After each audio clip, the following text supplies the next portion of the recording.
ये हिंदू राष्ट्र जो है, इनफैक्ट ये अभी अभी की बात, ये सिर्फ अभी कंटेम्प्रेरी टाइम की कोई एक नई क्रिएशन नहीं है। ये बहुत टाइम से, इनफैक्ट इंडिपेंडेंस से पहले के टाइम से ही इस चीज को लाने की बहुत कोशिश की गई है। तो मैं उसका भी थोड़ा बैकग्राउंड आपको बताऊंगी, किस तरह से तब लाने की कोशिश करी, अभी जो करंट गवर्नमेंट है वो किस तरह से इसको इवन सेक्युलर कॉन्स्टिट्यूशनल गवर्नमेंट के अंदर भी लाने की कोशिश कर रही है बिट्स एंड पीसेस में, और कैसे आगे तो खैर इन्होंने पूरा एजेंडा एंड प्लान एंड पूरा एक मैनिफेस्टो अपना बना ही लिया है कि ये लाना जो चाह रहे हैं।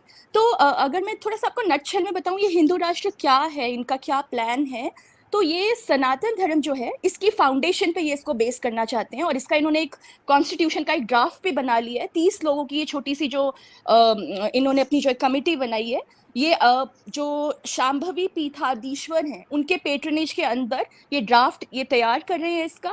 और ये बहुत क्लियरली सिविक नेशनलिज्म जो है हमारा कॉन्स्टिट्यूशन का, उससे बिल्कुल ऑपोजिट है।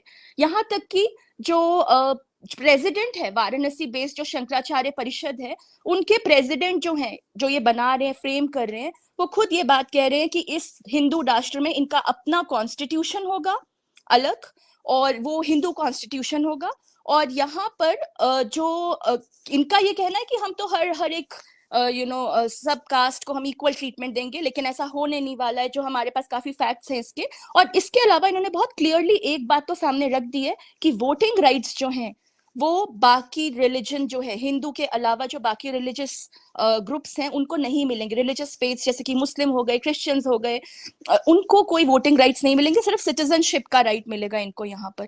और इनका अपना कॉन्स्टिट्यूशन होगा, अपना अलग कैपिटल होगा, दिल्ली कैपिटल नहीं होगा, पार्लियामेंट भी अलग होगी वाराणसी में, पार्लियामेंट ऑफ रिलीजन होगी, कैपिटल भी वाराणसी में होगी। जुडिशियल सिस्टम जो है वो अभी का जुडिशियल सिस्टम नहीं होगा, इनका जुडिशियल सिस्टम और पनिशमेंट जो है वो त्रेता और द्वापर युग जो है उनके शास्त्रों पर आधारित होगा। एजुकेशन सिस्टम भी ऐसी होगी जिसमें गुरुकुल सिस्टम ये रिवाइव करना चाहते हैं, जिसमें आयुर्वेद, एस्ट्रोलॉजी, नक्षत्र, भूगर्भ ये सब ये देना चाहते हैं। और हर एक सिटीजन के लिए मिलिट्री कंपल्सरी ट्रेनिंग होगी इसमें। तो ये जो हिंदू राष्ट्र है ना, इसका 750 पेजेस का कॉन्स्टिट्यूशन इन्होंने ऑलरेडी तैयार, बहुत एक्सटेंसिवली इसके बारे में ये प्लान आउट कर रहे हैं, डिस्कशंस हो रहा है इस चीज के ऊपर। और आधा कॉन्स्टिट्यूशन तो इनका बन भी गया है, अराउंड 300 पेजेस का इन्होंने बना लिया ऑलरेडी, जो कि ये नेक्स्ट ईयर 2023 में माघ मेला में ये रिलीज करेंगे। धर्म संसद की जब वहां पे प्रयागराज में जब धर्म संसद जो है वो उसका प्रोग्राम ऑर्गेनाइज होगा, तब ये आधा कॉन्स्टिट्यूशन इसका रिलीज करेंगे। और बहुत क्लियरली, जैसे हम मैप, ऑफ कोर्स कोई भी आप अगर बात करते हैं राष्ट्र की, नेशन की, तो उसका एक मैप भी होता है।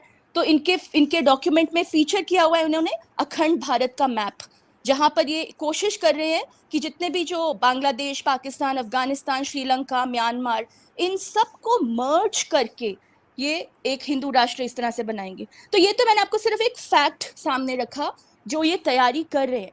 पर ये इतना सिंपल और इतना बहुत ऐसा नहीं है कि ये बड़ा क्लियरली अच्छा इस तरह का ये बन रहा है। इसमें बहुत सारे हिडन इनके एजेंडाज हैं जो बहुत सीधे सीधे हमारे सामने नजर आते हैं। तो अगर आप चाहें तो मैं आपको थोड़ा सा बैकग्राउंड उसका भी बता सकती हूँ, अगर आप कहें। जी जी बताइए। जी, तो यहाँ पर ये जो हमारे जो हिंदू राष्ट्र, जैसे मैंने आपको पहले भी बताया था कि इसका ये अभी अभी की सिर्फ इनके माइंडसेट में ये बात नहीं आई है, ये बहुत पहले से चल रहा है इनके जहन में। तो हिंदू राष्ट्र की जो ये आइडियोलॉजी है, ये इवन चंद्रगुप्त मौर्य, कौटिल्य तब के टाइम से ये लाना चाहते हैं। इनफैक्ट चंद्रगुप्त मौर्य जो थे वो तो कौटिल्य उनके प्राइम मिनिस्टर थे, हेड प्रीस्ट थे। तो जब चंद्रगुप्त मौर्य ने कौटिल्य की बात मानने से, उनके डायरेक्शंस मानने से मना कर दिया था, तो कौटिल्य ने उनकी जो किंगशिप थी उससे रिजाइन कर दिया। और कौटिल्य का अर्थशास्त्र बहुत फेमस है, सबको पता है इसके बारे में। कौटिल्य का अर्थशास्त्र ये ट्रीटाइज है, इसमें हिंदू राष्ट्र का पूरा एक स्टेट क्राफ्ट, किस तरह का एडमिनिस्ट्रेशन होना चाहिए, किस तरह की स्टेट क्राफ्ट होनी चाहिए, वो पूरा ले डाउन करा हुआ है। और ये वही चीज लाना चाहते हैं अभी जो ये हिंदू राष्ट्र बनाएंगे उसमें। और इस अर्थशास्त्र जो ये टेक्स्ट है कौटिल्य का, इसमें वो बहुत बहुत क्लियरली उन्होंने कहा है वर्ण धर्म, ये जो वर्ण आश्रम धर्म है इसका पालन होगा, दंड नीति का पालन होगा। और यहाँ पे कोई शूद्र जो है वो स्टेट आपके प्राइम मिनिस्टर या हेल्म ऑफ अथॉरिटी नहीं उसमें आ सकते। और ये तो हम मनुस्मृति में देखते ही आए हैं कि किस तरह से वो बताते हैं, न शूद्र राज्य निवसेना धार्मिक जनावृत्ति की, उस देश में आप ना रहे जहां शासक शूद्र हो। तो ये जो हमने बात कही है ना, अर्थशास्त्र, स्टेट क्राफ्ट, यही ये धीरे धीरे लाना चाहते हैं इसमें। इनफैक्ट अभी क्या लाना चाहते हैं, अगर आप देखें तो हमारी जो इंडिपेंडेंस हमें जब मिली है, इंडिया को जो इंडिपेंडेंस मिली है, उसमें भी अगर आप कोई नोटिस करें तो जो फंडामेंटल रीजन था क्यों सरदार वल्लभ भाई पटेल जो थे उनको साइडलाइन कर दिया गया था और फर्स्ट प्राइम मिनिस्टर जो थे वो पंडित जवाहरलाल नेहरू बने थे, one of the basic reasons was because वो शूद्र को नहीं बनाना चाहते थे prime minister, and Pandit Jawaharlal Nehru was a ब्राह्मण, तो इसीलिए वो बहुत क्लियरली उनको था कि हम इन्हीं को बनाएंगे प्राइम मिनिस्टर यहाँ पर। और इसी तरह से हम देखते हैं इवन नेपाल फॉर एग्जाम्पल, जो हिंदू हम बोलते हैं कि अभी का कोई एग्जाम्पल बताए किसी हिंदू देश का, तो नेपाल है।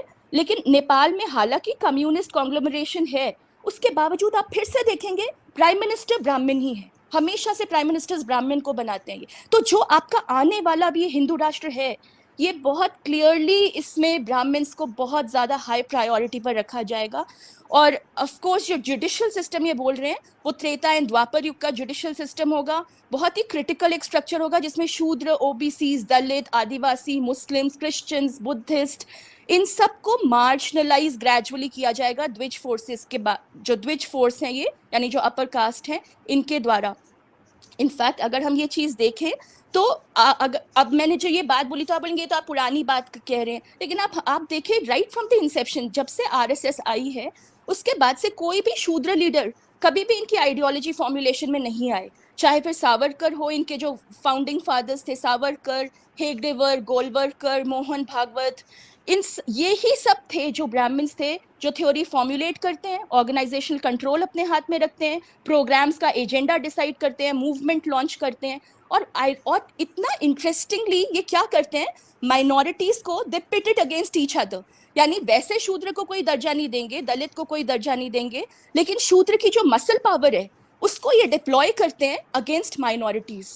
तो और यही रीजन है कि द्विज जो है ये बहुत दे आर वेरी फेयरफुल कि कहीं गलती से भी दलित, आदिवासी, शूद्र जो है ये कहीं मुसलमान ना हो जाए, इस्लाम ना अपना लें, तो ये इनको मुस्लिम कल्चर से बहुत दूर रखते हैं इसीलिए। और मतलब क्योंकि ये इनको यूज करते हैं as a force, muscle power की तरह इनको यूज करते हैं। और आप देखें इवन दिल्ली की जो सेंट्रल गवर्नमेंट है उसमें भी कोई भी शूद्र लीडर आपको विजिबली नजर नहीं आएगा। तो ये बहुत एक प्लान्ड इनका ये इस तरह का एक लेआउट है जो ये रखना चाह रहे हैं यहाँ पर। और जो ये सैफरन ब्रिगेड है, ये जो इनके भगवा आतंकी जो बोला जाता है, इनके दो एजेंडाज हैं सामने कि ये एक तो ये जो डाइवर्सिटी है हमारी समाज की, इसको एक monolithic Hindu religion, Hindu culture में ले आएंगे, और दूसरा एक्सटर्नल एनिमी क्रिएट करें, हिंदूज को कंसोलिडेट करने के लिए एक एक्सटर्नल एनिमी क्रिएट करें। और ये चीज इन्होंने अभी नहीं, ये इंडिपेंडेंस के टाइम से इन्होंने ऐसे करा था। आरएसएस जो था वो कभी भी इकट्ठा होकर नहीं आया ब्रिटिशर्स के अगेंस्ट, बिकॉज उनके लिए Britishers were not the main enemy, उनके लिए जो एनिमी थी वो थी मुस्लिम कम्युनिटी। तो वो जो उनका हेट है ना अगेंस्ट मुस्लिम कम्युनिटी, ये अभी की बात नहीं है, ये कब से ये चीज है इनके माइंड में। और इसी वजह से ये इनफैक्ट ये तो बहुत सामने मतलब बहुत जानी बात है कि ये जो इनकी जो हम जब फ्रीडम मूवमेंट में जब सब इकट्ठे हुए थे अगेंस्ट ब्रिटिशर्स, तो यहाँ पे आरएसएस और ये जो भगवा आतंकी हैं, ये लोग कभी भी इन्होंने ब्रिटिशर्स को नेल डाउन नहीं करा, कभी उनको एनिमी की तरह नहीं देखा।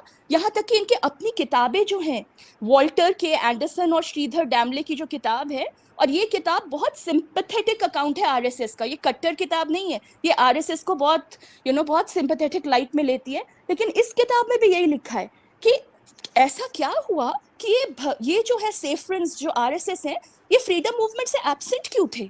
इसी तरह से नानाजी देशमुख जो हैं, जो कि बोलते हैं कि अरे आरएसएस तो बेचारी विक्टिम है, इनके ऊपर बहुत आतंक किया जाता है, इन्होंने भी अपनी किताब में ये मेंशन किया था पेज 29 में कि why did RSS not take part in the liberation struggle.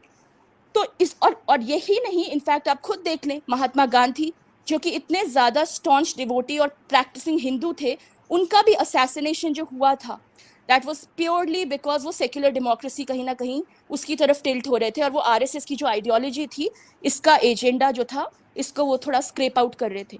तो यहाँ पे मैं बस यही बताना चाह रही हूँ कि ये जो हम बात कर रहे हैं ना हिंदू राष्ट्र, ये अभी अभी का कुछ बहुत नया क्रिएशन नहीं है, ये बहुत लॉन्ग ड्रॉन प्रोसेस है इनका, और ये कब से इसकी कोशिश कर रहे हैं, और इसकी झलक आपको इनके हर एक्ट में दिखती है। सेंट्रल गवर्नमेंट की पॉलिसीज जो है, किसको प्राइम मिनिस्टर बनाना है, किसको सामने रखना है, पुराने इनके आप शास्त्र ले लें, चाहे वो रिलीजियस स्क्रिप्चर्स हो, चाहे जैसे मैंने आपको अर्थशास्त्र के बारे में बताया हो वो ले लें, फ्रीडम स्ट्रगल देख लें, फ्रीडम मूवमेंट देख लें, ये बहुत बहुत इंटेलिजेंटली ये सब प्लान आउट कर रहे हैं।